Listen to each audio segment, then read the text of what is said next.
So let's get started with the sustainability reporting with Workday and Pulsora. So what's going to happen today? The agenda for today, we're going to follow. We'll begin with welcomes and introductions, and we'll move on then to the trends and challenges of how leveraging Workday ESG data and controls can truly benefit and enhance your single source of the truth. Pulsora will give a high-level demo.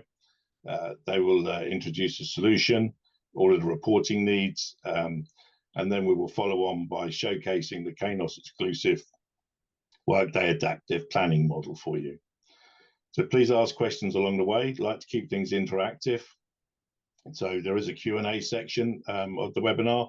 Please use that, put your questions in, and when we get to the Q&A session at the end, we'll do our best to answer those, and for you guys to ask any questions, any queries, or anything that you have. And we'll also be keeping things interactive as we go through. There are some polls along the way, so please, join in, make as interactive as possible, and hopefully we'll give you a good showcase and follow up with you afterwards. So moving on to the introductions, I'll start with myself, Kane Benham, the ESG subject matter expert for Kainos, chartered environmentalist, many years in the sustainability industry, helping companies change and adjust to more sustainable methods, but still remain growing and market leading within their fields and verticals. I'm joined with me today is Kieran. So please welcome Kieran. If you'd like to introduce yourself, Kieran, that'd be great. Thank you, Cian. Hello, everybody. My name is Kieran O'Hare. I'm Workday Adaptive Planning Manager in Kainos.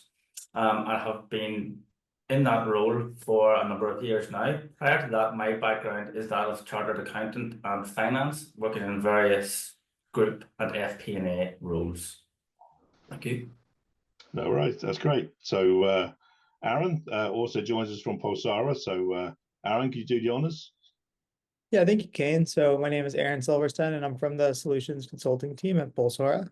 I work closely with our customers to streamline and automate their sustainability reporting processes using the Pulsora platform. Great, thank you. So just leaving the spotlights on you there for a little bit, Aaron, can you introduce Pulsora for us, please? Yeah, absolutely. So Pulsora is a purpose-built sustainability software that is AI powered, and it is the first and only software platform that is approved and on the Workday marketplace for sustainability. Pulsora is built to integrate and pull data from Workday Fins and Workday HCM into your sustainability repository, and then push data out to Workday Adaptive Planning for future planning purposes. Pulsora has over 500 plus companies on the platform, with referenceable companies like Franklin Templeton using the Pulsora platform to calculate their carbon inventory and report on their sustainability practices. And our customers span all verticals, including energy, retail, finance, and manufacturing. That's great. So move on now with them. Before we move into the main content, I'll just give you a quick overview brief of Pulsora and Kainos. We're one of Workday's most trusted implementation partners, and the only Workday implementation partner trained to deliver Pulsora implementations globally. The ability combined with Kainos and the expertise with their change management, their digital transformation, the ESG consulting piece, and the adaptive planning means that Kainos are uniquely placed within the Workday ecosystem to support your immediate and long-term sustainability and regulatory requirements. But all of those things will help you grow and evolve. Harnessing the power of Workday as your company's single source of the truth will show you how much of your sustainability data can be, and if not already is, housed within Workday itself. So combining that with the purpose-built Pulsora platform, you can ensure that you are a strong and secure sustainability partner and team for all your reporting capabilities. Forgive me a little bit my voice. I'm just getting over a cough, so I do apologise, guys, if my voice is a little bit pausy. But please bear with me and forgive me. So with that, the relationship and the integration between Pulsora and Workday is so strong that the Pulsora's functionality and the diversity that it holds, as alluded to, Workday themselves using Pulsora for their own sustainability reporting needs. So Workday are trusting Pulsora themselves for using their methods and using the platform and the solution that is available. So now we move on to your turn. So poll number 1. What is the most pressing regulatory concern related to streamlining sustainability reporting within your organization? Pick one of those for me, guys, just briefly. And we'll pop up the result. Just give you a few more seconds. That's great.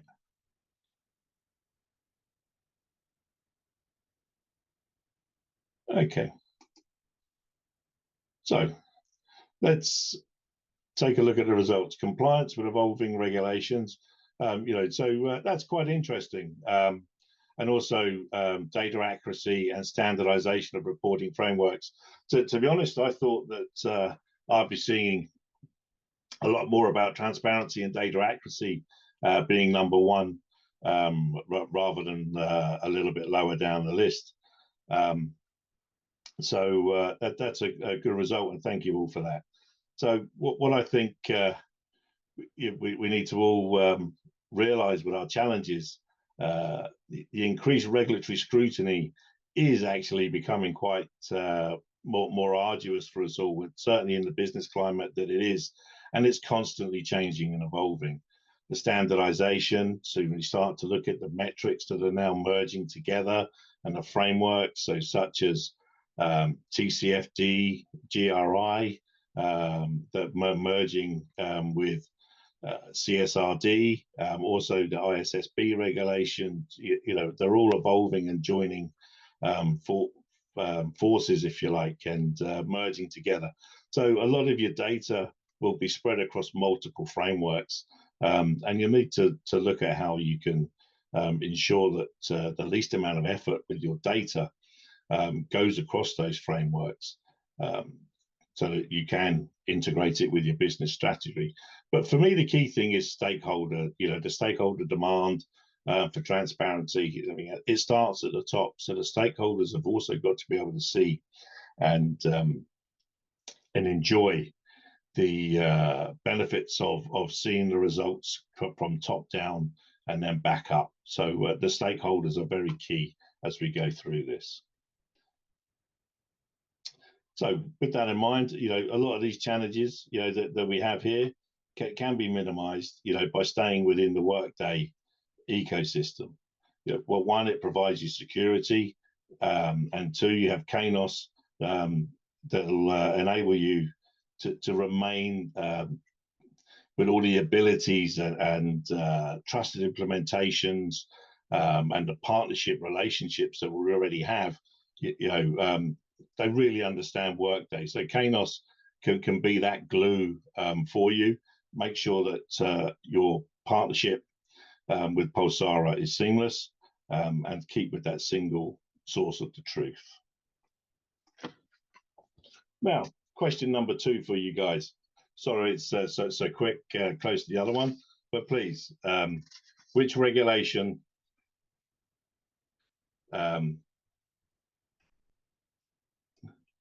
are you most focused on or concerned about in relation to compliance and reporting? So which one of those regulations is hot on your agenda? Just give you a few more seconds with that. Okay, let's move on and see the result.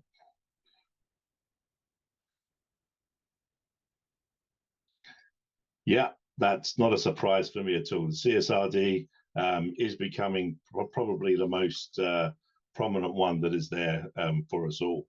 So thank you all for engaging in that. And it's good to see, to be fair, so many of you, that are already aware and taking part already in your sustainability journey. So how does Workday help you?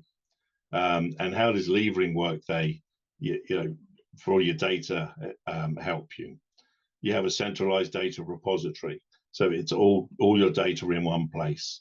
All of your E and all of your S can be housed inside the Workday data repository. Real-time reporting and analytics is already taken care of inside the Pulsora and the Workday reporting platforms. So you can manage and monitor your ESG performance on an almost real-time basis. It integrates with your financial data seamlessly. All of it is housed inside your Workday ecosystem. You're streamlining your compliance and your reporting, enhanced collaboration with your stakeholders, making sure that all of the questions of your business are answered, all of the challenges that your business is facing for growth are visible, and everyone is collaborating across the business, and customizable dashboards and metrics that are also there.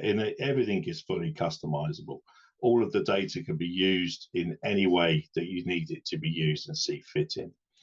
So to summarize, Workday, just very briefly, it is your single source of the truth. I know I keep reverting back to that, but it genuinely is. For your data mapping efficiencies, a lot of the data that you require for sustainability reporting is actually already inside your Workday. It's stored in that environment. If not, it can be brought in. But your diversity metrics, pay parity, supply chain and invoicing, they're all included. That is inside the Workday ecosystem.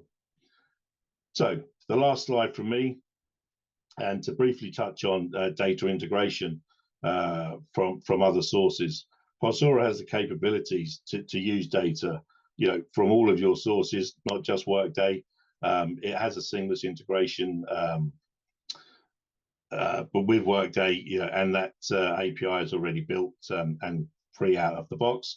But we also understand that compliance with sustainability regulations does seem very complex, and it's coming at a difficult trading time for a lot of us, and a lot of businesses at the moment. We also know that companies are looking for the most cost-effective, easiest solution, and it may be that seems like a massive hiring decision, but ideally what you need is a platform and a partner that can meet your needs, certainly now and as the regulations evolve. Excuse me. And they're going to continue to roll out. They're going to continue to grow. So delivering automation, and integration to minimize and maximize your efforts and the risks. It's important that we understand, risks are highlighted, throughout the whole of the ESG reporting platform, and whilst, maximizing your controls, if you stay within the Workday ecosystem, you're with a purpose-built platform, your experienced, partner such as Kainos, we can only deliver, a great seamless result. So with that, Kainos, they are committed to building a wider offering, certainly to all of our customers in this area, as with all the products, and the wider consultancy services, the first signs really are the exclusive adaptive planning bolt-on that we have created. That is only available from Kainos. It's something that Kainos have taken the commitment to build, show and demonstrate, to integrate further with Pulsora and Workday and bring everything to life. So enough from me. I'm now going to hand over to Aaron, and he'll give you the insights on Pulsora. Aaron, thank you. Thank you, Kane. So today we're going to be talking about how the Pulsora platform can support your sustainability reporting journey from data collection. Data collection begins with data definition of your sustainability data repository, how we can go ahead and collect this data through an integration with Workday, and from entering data or collecting data from up and down the business value chain.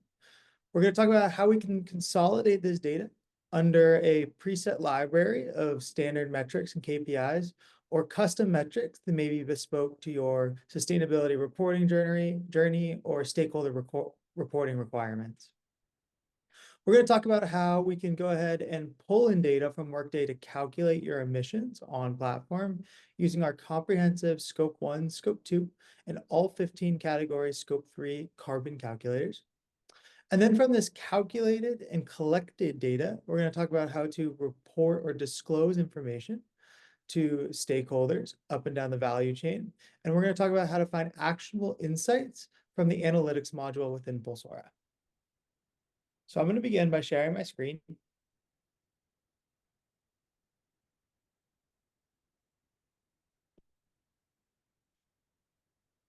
And Kane, I believe you have to stop sharing yours.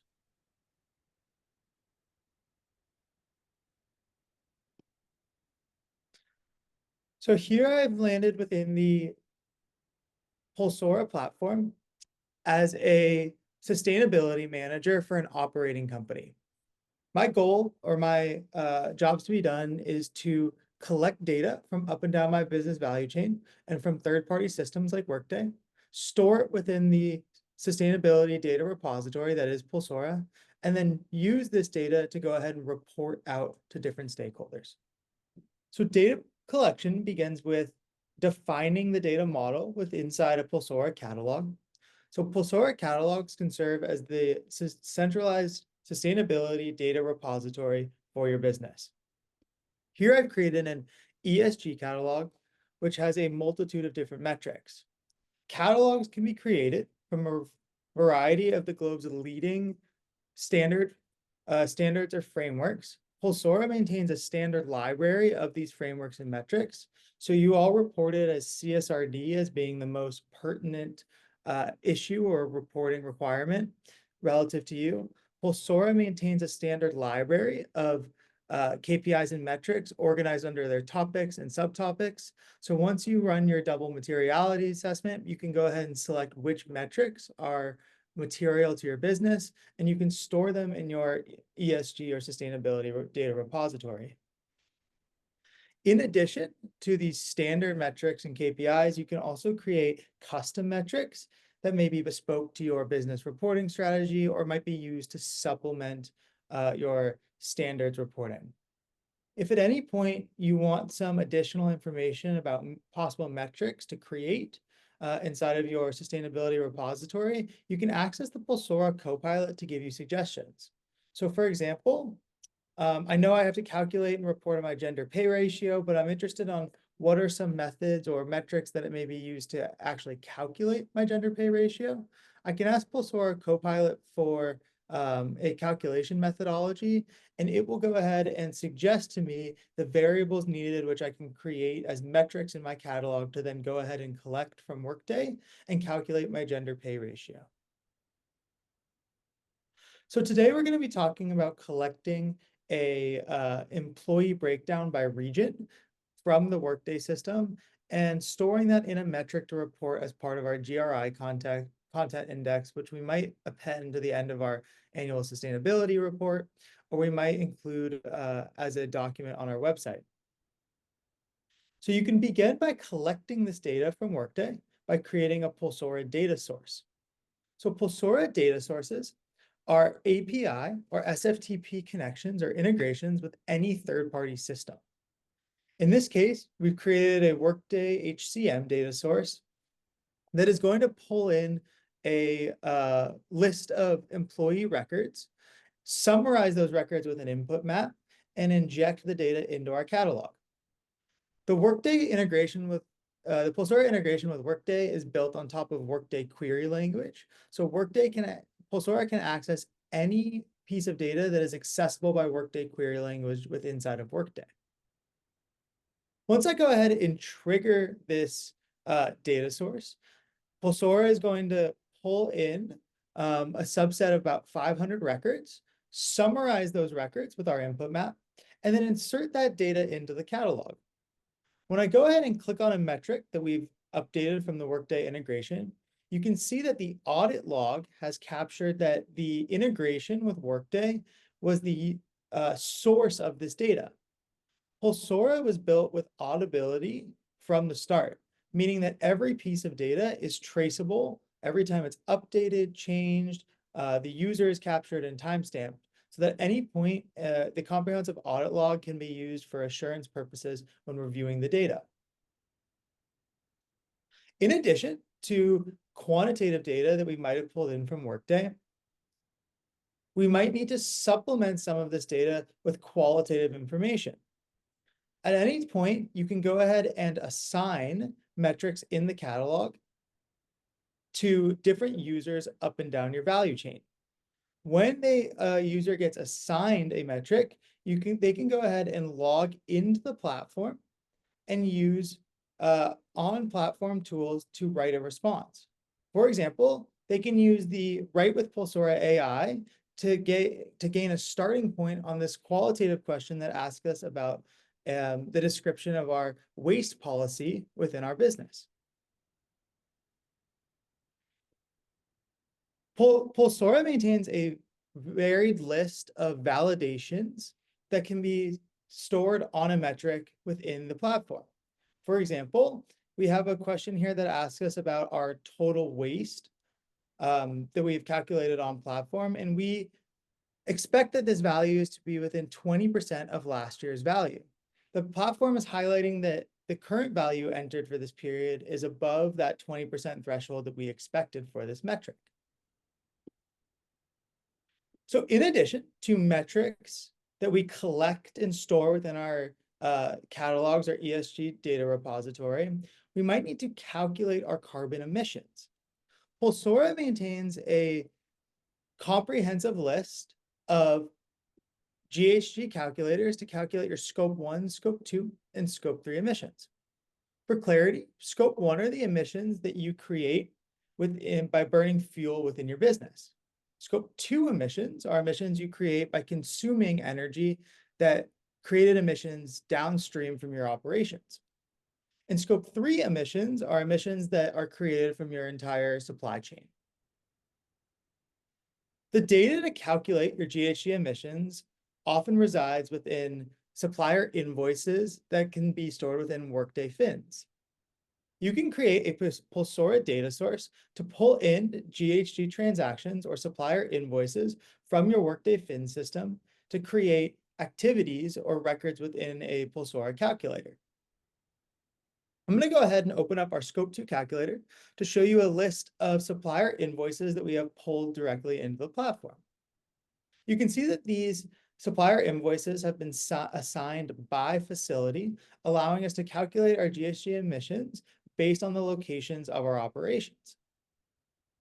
Here I have created an actual activity within Pulsora that we can go ahead and review. You can see that the system has captured the amount of energy pulled in from their supplier invoice, and including the start date and end date of when this electricity was consumed. The system has calculated your location and market-based emissions using our standard library of emissions factors datasets stored within the platform.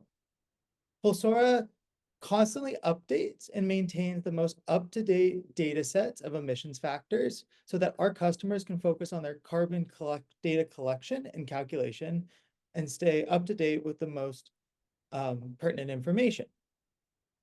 In addition, Pulsora encourages transparency from the source.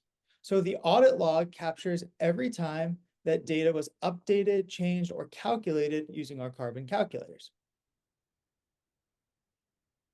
Oftentimes, data from our Workday system might not show the full picture, and we might need to gap fill data within the Pulsora platform. You can go ahead and create estimated activities using intensity factors and calculation methods like your square footage or dollars spent to estimate and create traceable data from the source. In addition to our Scope 2 calculators, our Scope 3 calculators have a comprehensive list of the entire GHG protocol calculation methods. For example, you could pull in your GL spend data from Workday into the Scope 3.1 or 3.2 calculators to calculate your spend-based emissions for your capital goods and purchase services. Once you have calculated your emissions on platform, you can go ahead and use the Pulsora decarbonization model with Pulsora AI to suggest projects for your decarbonization journey. Here, the Pulsora AI will suggest a list of projects and the average return or carbon emissions reduced based on the project cost. Once we have calculated our carbon emissions on platform and collected all the data from Workday and members of our business value chain, we can go ahead and report out this data to a variety of data destinations. So for example, we can create an integration with Workday Adaptive Planning to push our calculated carbon emissions out to Workday Adaptive Planning. Later on, Kieran is going to talk about how to use Workday Adaptive Planning with the data pushed from Pulsora for planning your decarbonization spend. In addition, we've talked about CSRD and GRI as possible reports that you want to generate out of the Pulsora platform. Pulsora maintains a standard library of reporting templates mapped to the metrics in our catalog so that our clients can create, or customers can create standard reports with just one click from the Pulsora platform. Here, I have created a GRI content index that I can include as part of my annual sustainability report, or maybe include as an appendix to my website and generate it with one click from the platform. As you can see, here is the standard template for the GRI content index, and I have pulled in the values from my catalog that I've collected from Workday integration. In addition to reports, we can also use the Pulsora Analytics module to review and find actionable insights from the data calculated or collected within the platform. Here I've created a net zero dashboard, and I can use this net zero dashboard to benchmark my emissions against data that I pulled in based on my industry. In addition, I can review my progress towards my net zero by 2050 target and my actual versus my estimated emissions. I can also review my emissions by my Scope 3 categories to see what is my biggest category emitter and where do I need to spend the most level of effort to get the greatest reduction. I can use the filters here on the left-hand side to drill in and figure out which facilities are actually creating the most Scope 3 emissions, so I know where to spend my most time and energy. So at this point, we've talked about how Pulsora can help you streamline and automate your ESG or sustainability data collection through reporting process. You can use Pulsora AI to go ahead and provide contextual information in addition to data collected directly from the Workday system.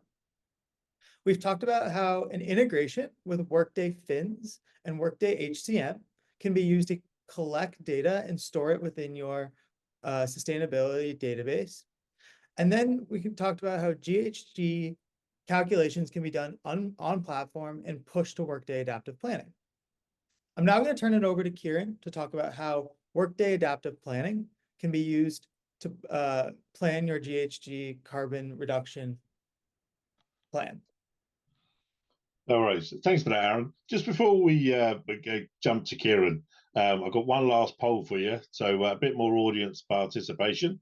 So please, guys, how are you currently forecasting your ESG emissions? If you give us your thoughts and your answers on that on the poll that's on the screen. I'll just give you a few seconds to get that answer to us. That'd be great. Okay, let's have a look at the result and see where you all are. Okay, that's very interesting. So I think, Kieran, that's the best time, I think, to hand over to yourself and start going through the exclusive Kainos, Workday Adaptive Planning piece, please. Over to you, my friend. Thank you, Cian. Okay, everyone. So yes, some very interesting answers there, and I think whenever I seen them pop up on screen there, that the majority of the responses was that of doing manual calculations in spreadsheets. And we all know how difficult spreadsheets can be, or else you're not doing the forecasting as it stands. So you need something to do it with in the future. So what can adaptive planning do to assist in your ESG forecasting? And I guess first and foremost, to anyone who hasn't been previously introduced, what is Workday Adaptive Planning? So Workday Adaptive Planning is a cloud-based financial planning and analysis tool to help organizations meet their specific business priorities through budgeting, forecasting, reporting, and analytics. So essentially, we focus on three main areas whenever we think about ESG, because we use it for financial and headcount and HR reporting. So how does it work for ESG, and why is it so key in this area? Agility, sustainability, and net zero. So agility is whenever true cloud architecture enables the real-time integration, like Aaron has spoke about, the scenario planning, and the dynamic reporting. Hopefully I can show you that in the demo. Sustainability, the ESG forecasting model can track emissions, establish baselines, and adjust targets across scopes 1, 2, and 3 for whatever mix of 3 you have. As Aaron has touched on, 15 different categories. Net zero, Workday Adaptive Planning helps customers enhance the supply chain sustainability. We're talking about long-term, the 2050 here, centralized emissions reporting across various scopes. We can also use the model to assess various abatement options as well for your journey to net zero. So with that, I'm going to jump directly into the demo. So Cian, if you can stop sharing, and then I can share my screen.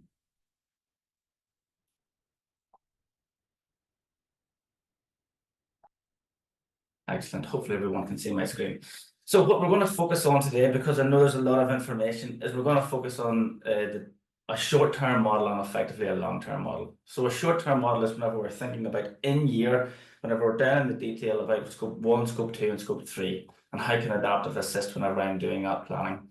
Then we're going to go through it, basically review that initial baseline, set targets against that baseline, and see how we can bring that baseline back down to applying different initiatives.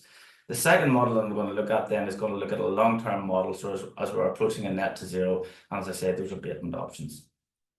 So hopefully everyone is still with me now. What we are looking at here is adaptive planning, and this is what we call a dashboard. And what I just opened up there is what we call a process tracker. A process tracker is essentially a list of tasks. And the important thing in here is that we can delegate authority throughout your business. It's not just going to be down to responsibility of one person to do your ESG forecasting. So in this example, and like I said, we can take the data across from Pulsora for your organization structure. For the purposes of this demo, we call it Fund A. And the reason we call it Fund A is because we also have an investor panel also that I'm not going to show today, but we can certainly set up some time to review. But essentially, this is a business that is made up of various organizations. Each organization would effectively be responsible for generating their baseline, okay? We can look at the overall baseline, 6.3 thousand tons. We can look at the mix of it. So the majority of it is coming from scope 3. Then we have 34% coming from scope 1. We can see which particular businesses are generating more and what is it that are generating more. Again, we can look at it against prior year actuals to generate our plan. So as you can see here, we are trending upwards, which is not the direction of travel that we want to be going in. Get some more details and more visualizations. We can see very quickly, you know, what it is or areas that we need to be focusing on. So for the purposes of this demo on this business, there are direct emissions coming from scope 1. There are purchased energy coming from scope 2. And then within scope 3, there is commuting and home working. There's business travel. There's the acquisition of purchased goods. And there's a waste generated in operations. But as we know, there are more. But for the purposes of the demo, we're just going to look at those 4. And realistically, for any implementation, we would do the assessment based on whatever information you have in Pulsora and the discussions that we would have as to where it is that you're actually generating your emissions. So I'm just going to jump directly into the direct emissions here, and they all sort of follow a similar approach for how we are generating the baseline. That approach is that we use a table here that is going to then give us some input capability. Okay, so for stationary combustion, in this example, we enter the fuel type, the fuel unit, the emissions factor, and the volume of units and when they're going to occur. And then calculations in the background work to generate the effect of CO2 emissions as a result of this activity. They're all assumption-based models. So in the case of here, the fuel unit is kilowatt hours. The emissions factor source is the EPA table 1. So it will be dependent upon your location or what it is that you're actually generating in terms of the fuel units, as to what calculation is running in the background. Fully customizable, active dashboard, immediately see the impact. We have a similar approach for purchased energy. We'll get into these a little bit more detail as I go through the adjustment scenarios. There's the commuting and home working, business travel, nice and straightforward. You're effectively putting in who's doing what is our business going to be doing, purchase goods and waste generated. They follow the same approach. And if we had more time, I could go into it in more time, but essentially you'll see that they all look a little bit similar here in that you're entering in variables and then quantities associated with it. So the end result of that will be that you have a greenhouse gas emission baseline for your business overall of 6.3 kilotons. Okay. This is whenever in our timeline of events of our budget that goes off to the leadership team, and the leadership team review it. And we go to a different dashboard and a different process. And on this process, we have to implement the directive of the business. And in this scenario, the business has committed to being less than 5,000 kilotons of CO2 in the current year. So we need to change something. And how do we do that? But we're not quite at the 5,000 yet. As you can see, we're almost there, but we're not quite there. So how are we going to do that? We are going to go and look at how we are, what targets we are applying to the business. So this business has been set, like I said, global targets, but it doesn't have to be global targets. And realistically, it would more likely be individual organizational targets. But we're going to increase, I should say, the reduction in business travel to 25% from 20%. And we're going to increase the reduction in waste generated from operations from 30 to 35%. Copy to the end, save. Again, active dashboard, we should be able to see this visualization straight away. We'll go back to our fun day.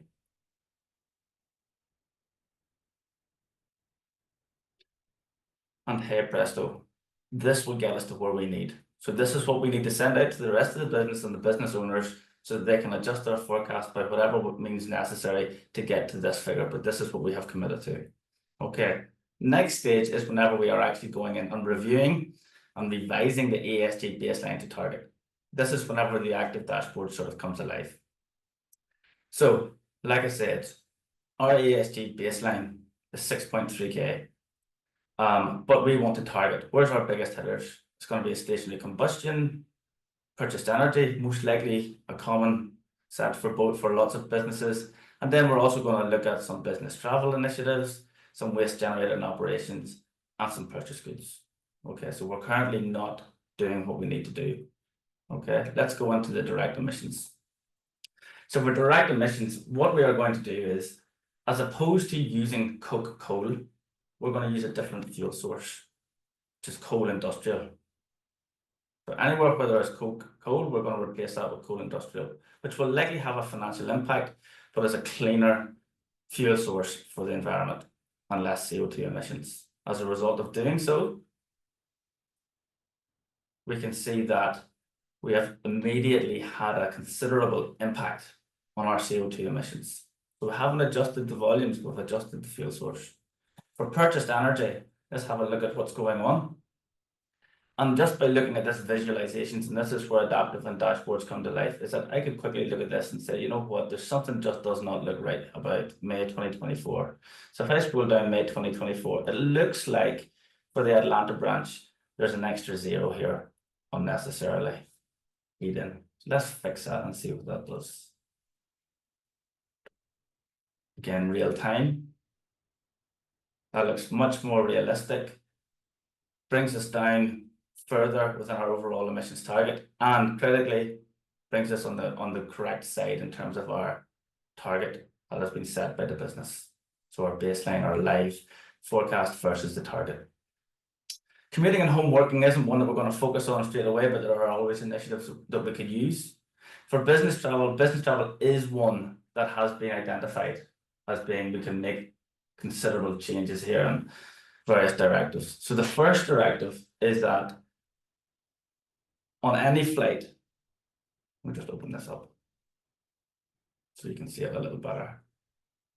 So for any flight, the number of passengers is going to be limited to 4. That means that if we have 3, we'll leave it at 3, but anything that's at 4, we need to keep 4 people traveling on any one journey. The next initiative is that private jet is no longer an option. Let's change the private jet. It's going to go back to air commercial. It's going to be international. It's going to be business class. So that's the end of the private jet. And the final thing that we're going to do is that any first class is going to be effectively disabled as an option. And we're just going to take it from first class to business class. And the effect of doing that should have a market impact on our ESG emissions. Okay, so everything's at 4. We'll have no more private jet and we'll have no more first class. Let's save that.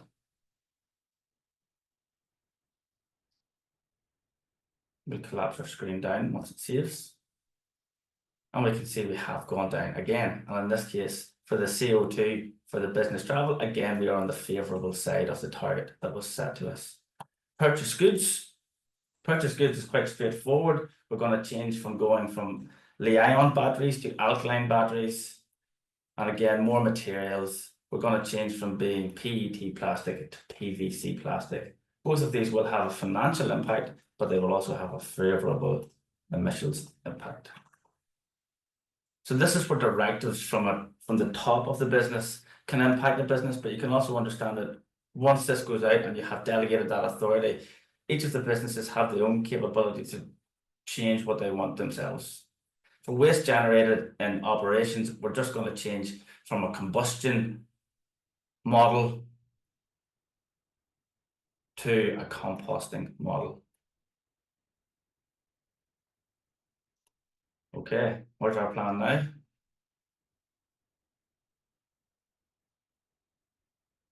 Considerably favourable. We have met the 5K target and we are slightly under as well. So we have a little bit of leeway, but that's how you can go and generate our plan. And then as you go throughout the year, you can see we are now below target in our plan. As you go throughout the year, this can be reviewed against your actual activity, against the plan activity, and all of those sort of analytical questions come out of it as well. Okay, so that's how we set our ESG baseline, and we review it and we set it. The next one I want to talk about is the net to zero. So the net to zero, again, another hypothetical business here, but we know that in FY23, significant number, 841,000 tons of CO2, and there's a commitment to get to net to zero by 2050. How are we going to do it? Well, how do we do it is that we know what our CO2 emissions is made up of because of the information we get from Pulsora. And we're going to say, look, this is our target, high level targets. We're going to target a reduction across each one of these scopes to bring us to 100% reduction overall by year FY50. It may be that this generates too much of an aggressive uplift initially, in which case you have to smooth it out, and we can do that to get over to here, and you use the calculations in the background to make sure that you get to 100%. And if we think, in a more short-term basis, if we think, right, we're in FY23 and we want to go to FY24. By FY24, we're looking at roughly about a 44.6 reduction is what we have set in our target. Now comes the next piece. How do we get to that 44.6? What initiatives do we apply and how do we assess them? This is whenever we look at our marginal abatement options. So very quickly, what we are doing here is we're assessing the potential abatement options of each of the different initiatives. We do it using marginal abatement cost curves. I'm sure some are familiar, some are not. The abatement impact of each one of those initiatives in the year and the payback period for each one of those initiatives.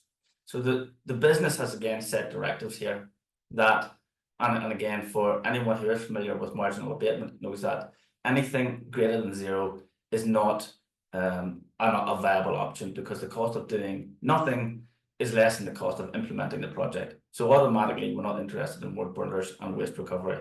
But to anyone who wasn't initiated with marginal abatement cost curves, the most favourable option here is the LED lights. It's the biggest bang for your buck as a result of the information that we're putting into adaptive. We can also see that for waste recovery and wood burners, we're falling outside the directive that anything over 5 years is not considered in terms of a payback period. How do we generate these numbers? Again, similar process. We look at all of our abatement options. We look at an input capital outlay, the discount rate, the project life in the years, the expected annual saving, the operating costs, and the abatement CO2 per year you're saving as a result of that. From that, we can generate net present value, marginal abatement, and payback period, these elements here. Then we can decide, okay, we don't want to do the wood burners, we don't want to do the waste recovery, and realistically, biomass co-firing doesn't really have much of an impact, so we're just going to forget about that one too. So the waste recovery, the wood burners comes off, and the biomass, we're going to take that out, save that up. What does that tell us? And the reason why I'm playing about with the numbers here is because this is an interactive system. You can automatically play about with it and see the impact of whatever different initiatives you're going to have.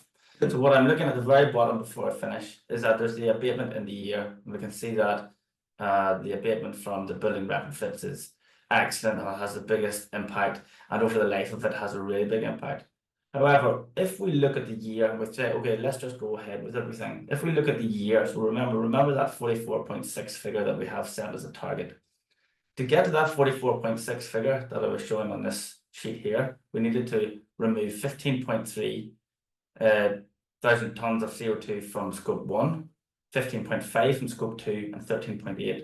Well, the above abatement options, when associated with a scope, give us 41,000 reduction in scope 1, 19,000 in scope 2, but only 6 in scope 3. And hence you have to go back to the drawing board and think, okay, what other initiatives could I apply so that I can get to my target for scope 3 initiatives? Okay, so a lot of information there, so hopefully everyone was able to keep up, and that's all from me.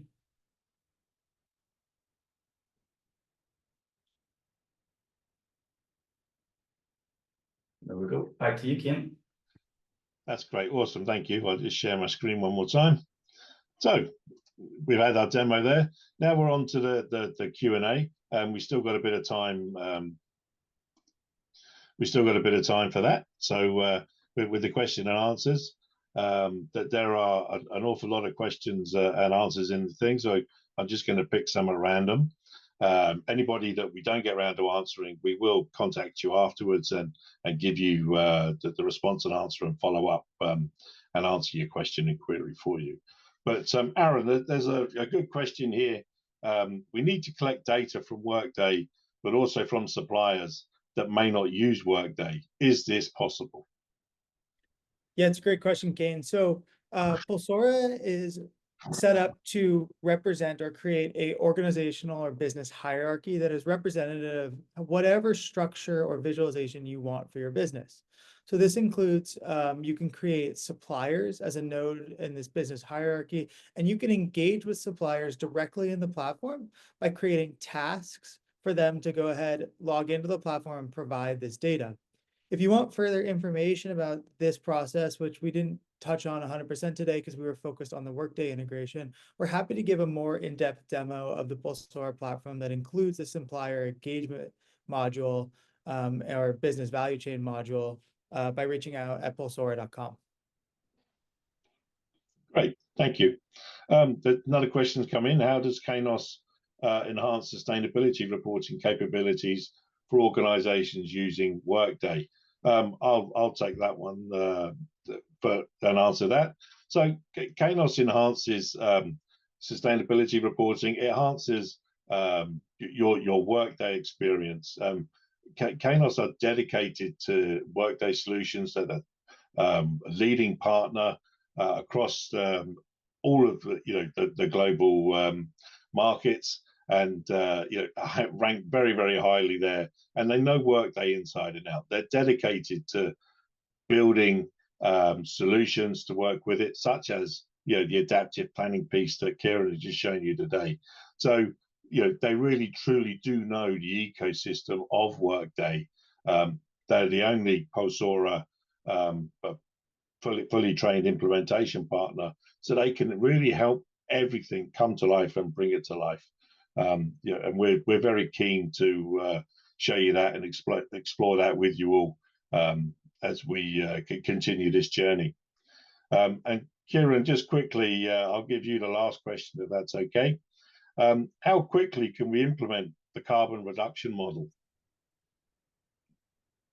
Thank you, Cian. So we would be targeting dependent upon the number of categories that you would be requiring. So realistically, we would say that anywhere between 4 to 8 weeks is where we would be targeting for an implementation of the emissions reduction models. Okay, that's great. So, I mean, that there are a lot more questions that we can continue going through, but we'll get back to you all individually. I'm conscious we're running through time. What I want to do is thank you all for joining. And if you're interested in continuing the conversations, then please get in touch. But thank you for attending.